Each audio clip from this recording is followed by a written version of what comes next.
Hello students, today's topic is spherical capacitor or capacitance due to spherical shell. So first of all, the basic study of capacitance we have discussed in earlier classes. What is capacitance? It is used to store the electric charge, and spherical capacitor, basically the spherical capacitor is the term which is used for capacitance due to spherical shell, right? So consider the two shells, inner shell and outer shell. This is the inner shell, you can see here the inner shell, and this is outer shell. The space between these shells are vacuum or air. After then the dielectric can be placed here. So this spherical capacitor is the arrangement of two spherical shells. If we are providing the charge to the inner shell, then what we can see here, the negative charge induced due to induction, and this surface getting positive charge due to induction. We have discussed this one in earlier classes. So this is the positive charge can be neutralized by joining the connection with earth. Okay, this is becomes earth and all the positive charge vanishes. So basically here the two charges can be possible. The positive charge at the inner surface and outer surface is getting negative charge. So we want to calculate the capacitance. So firstly we have to calculate the electric potential. Okay, you can see here the positive charge and negative charge creates an electric field, right? So if we can calculate the electric potential, so first of all we have to calculate the electric field, and for estimating the electric field we have to assume the Gaussian surface between these shells. Firstly we are deciding the radius. The inner surface has radius A and the outer surface has radius B. Okay, so assuming the Gaussian surface in between the space or in between the two shells, this is the dotted lines are represented as Gaussian surface, and the radius of the Gaussian surface is taken as small r, right? The Gaussian surface having radius small r, inner spherical shell having radius A, outer spherical shell having radius B. So basically we have discussed in earlier classes how we can calculate the electric field. First of all we have to assume a Gaussian surface. Okay, this is the elemental Gaussian surface. Due to this positive charge, the point P can be considered here.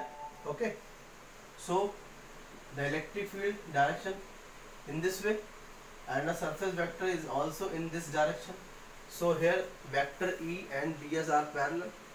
This makes the angle between these two physical properties is 0.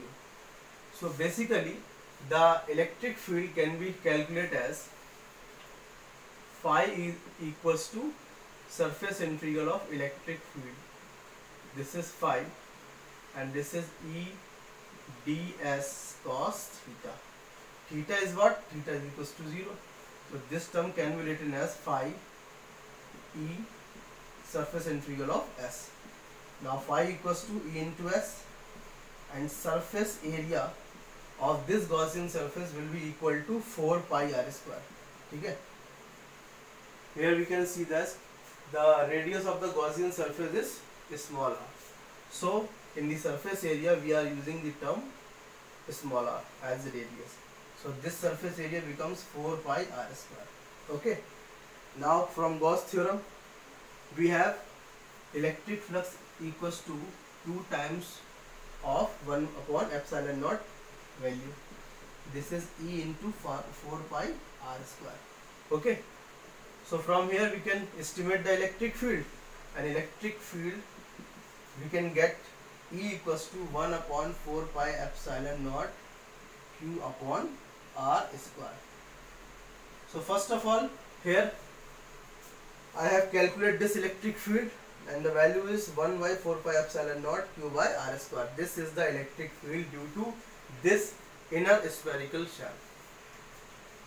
So in the next step, what we will have to do, let's see. We can see that D is the inner sphere and outer sphere. Positive and negative charges are available. So the positive and negative charges creates electric field, which we has calculated 1 by 4 pi epsilon naught Q by R square. Okay. So the potential developed in these two charges, positive and negative charges, which is in terms V equals to line integral of electric field, right? E dot dr, and the angle between electric field and displacement vector is 180 degree. So here we can put the value E dr cos theta. Theta equals to 180 degree. So here V equals to minus E dr, and now we should use the limit from A to B, lower limit to upper limit. Okay, I have forget to put this limit, so make this thing is clear. We have to calculate the electric potential due to these spherical shell, so we have to put the limits here, A to B, line integral of electric field, and the value is electric field is E equals to 1 upon 4 pi epsilon naught Q by R square. So this is V, A to B, the electric field 1 upon 4 pi epsilon naught Q by R square, and this is what dr. Okay, make it clear. For V equals to minus line integral of electric field A to B. Theta is 180 degree, so cos 180 is minus 1, and minus is plus. Okay, V equals to plus line integral of A to B Q upon 4 pi epsilon naught R square dr. So in the next step, the constant terms Q and 4 pi epsilon naught,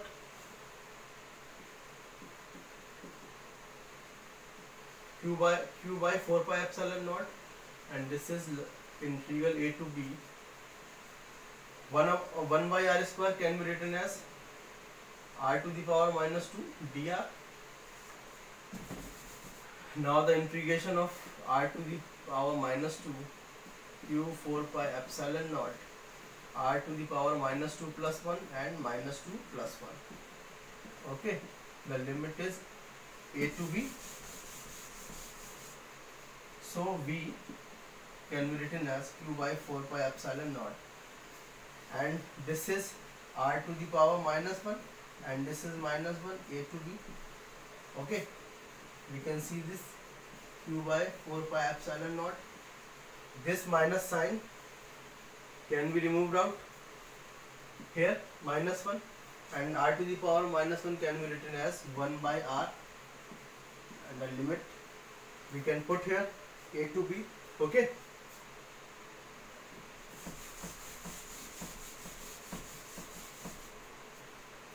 this is V equals to minus Q 4 pi epsilon naught. Now we are using limit 1 by R, limit lower limit A to B. So first of all, here we can put the upper limit 1 by B minus 1 by A. This is the formula for putting the limits, and the formula is lower limit minus upper limit minus lower limit, and upper limit is B and lower limit is A. Okay, so V equals to, now we can see this is 1 by A minus 1 by A, 1 by B minus 1 by A. Okay, take LCM, which is AB, and this is A minus B. Now take the negative sign as common. Minus q 4 pi epsilon naught. This is b minus a by ab. And whenever we make the common minus sign, so this term will be positive. So finally we here calculated v equals to q by 4 pi epsilon naught b minus a by ab. Okay, so this is the potential, and afterwards we move to the capacitance. What is the capacitance? Let's see. C is equals to q by v, and the value of v is this. This is q, and the value of v is q by 4 pi epsilon naught b minus a by b. Getting my point? So q to q cancel, and 4 pi epsilon naught is shifted here. 4 pi epsilon naught, and the AB is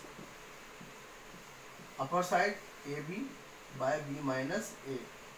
So the capacitance due to spherical shell we have derived here, C equals to 4 pi epsilon naught AB upon B minus A. Okay, so this is the capacitance due to spherical shell.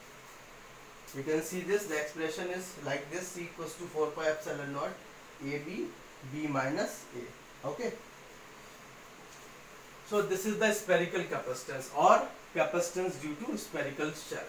Okay, in the last classes we have discussed the capacitance due to isolated sphere, and the capacitance we have discussed in last classes, C equals to 4 pi epsilon naught R, and R is what? R is the radius. Okay, R is the radius of the isolated sphere. So we can compare these two terms. C equals to 4 pi epsilon naught AB upon B minus A, and this is can be written as C dash, and this is for the isolated sphere. C dash is equals to 4 pi epsilon naught R. So we can compare this term 4 pi epsilon naught and 4 pi epsilon naught. Okay, and here B is greater than A. B is greater than A. So if B is greater than A, so the value of AB and B minus A, AB by B minus A, is always greater than 2 capital R. If R equals to A, okay, if R is taken as equals to A, so this value is always greater than A. AB upon B minus A is always greater than A. So we can see this. This is the expression in the capacitance is equals to 4 pi epsilon naught AB by B minus A. This proves that the value of C is greater than C dash. It means that capacitance due to spherical capacitor or spherical shells is greater than the capacitance of isolated sphere. Okay. So this is the final expression. Now in the next topic, in the same manner, we can calculate the capacitance due to cylindrical shells. Sorry. Okay. The capacitance due to cylindrical shells. What is the topic? Capacitance due to cylindrical shell. Okay, this is the topic, cylindrical shell. In the same as the procedure of spherical shells, we can take these two cylindrical shells, right? This is the inner shell having positive charge over it. Okay, the radius is small a, and the outer shell having radius B.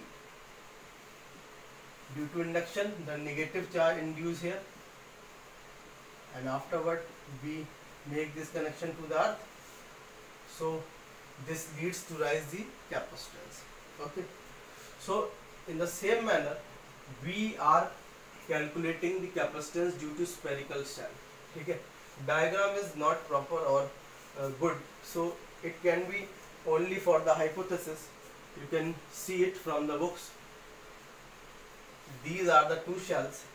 So first of all, in between the shells the charge is present, positive and negative charge. These charge creates the electric field, and due to electric field the potential is developed between these shells. So first of all we have to calculate the potential, and for calculating the potential we have to calculate the electric field, and for calculating the electric field we have to use the electric flux, right? So what we are doing for calculating the electric flux, we have to put here the Gaussian surface in the same manner like preceding derivation. So we should use here a Gaussian surface, okay, a Gaussian surface. Now again I draw the diagram clearly. This is the inner shell, right? This is the inner shell, and this is the outer shell, okay, this is the outer shell, and in between these two shells a Gaussian surface can be assumed which associate the flux, right, due to these positive charges and negative charges, okay. The radius of the Gaussian surface is small r, the radius of the inner shell is small a, and the radius of the outer shell is small b, okay. So here we can use the elemental surface for calculating the value of electric flux. So now we are using direct the electric flux, okay. This is the elemental surface, the surface vector in this direction, and field is also in this direction. Theta is equals to 0 between the field and surface vector. So now we are using the direct term, the electric flux. We are very well known, phi is equals to surface integral of electric field, and phi can be written as q by epsilon naught. This gives E s cos theta, okay. Theta is equal to 0, so q by epsilon naught is E into s, and s is what? Surface area of the cylinder, and this surface area are only valid for the Gaussian surface, okay. Let the length of the Gaussian surface is small l. So the surface area for the cylindrical Gaussian surface is 2 pi r l. So the electric field is q upon 2 pi epsilon naught r l. This is the electric field, okay. This is the electric field due to this Gaussian surface. By associating the flux, the electric field is E equals to q by 2 pi epsilon naught r l. Now we move to the electric potential between these two shells. And what should be the electric potential? We have a formula which is very well known. The electric potential is minus line integral of electric field, okay. This is V, and this is the electric field. Remember that the electric field is q by epsilon naught, q by 2 pi epsilon naught r l. So this is E dr cos theta, and theta is 180. So V is equals to plus, this is line integral of electric field. Again we miss the limit, and the limit is a to b and a to b, okay.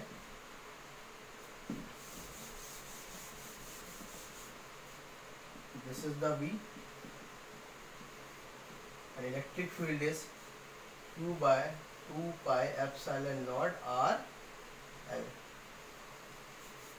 okay, and this is dr. Make out all the constant terms,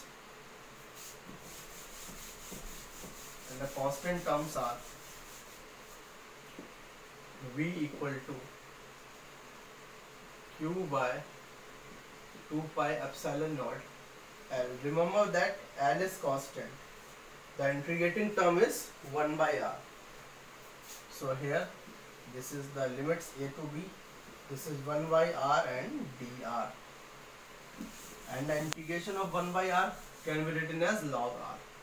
So V equals to Q by 2 pi epsilon naught L 1 by R.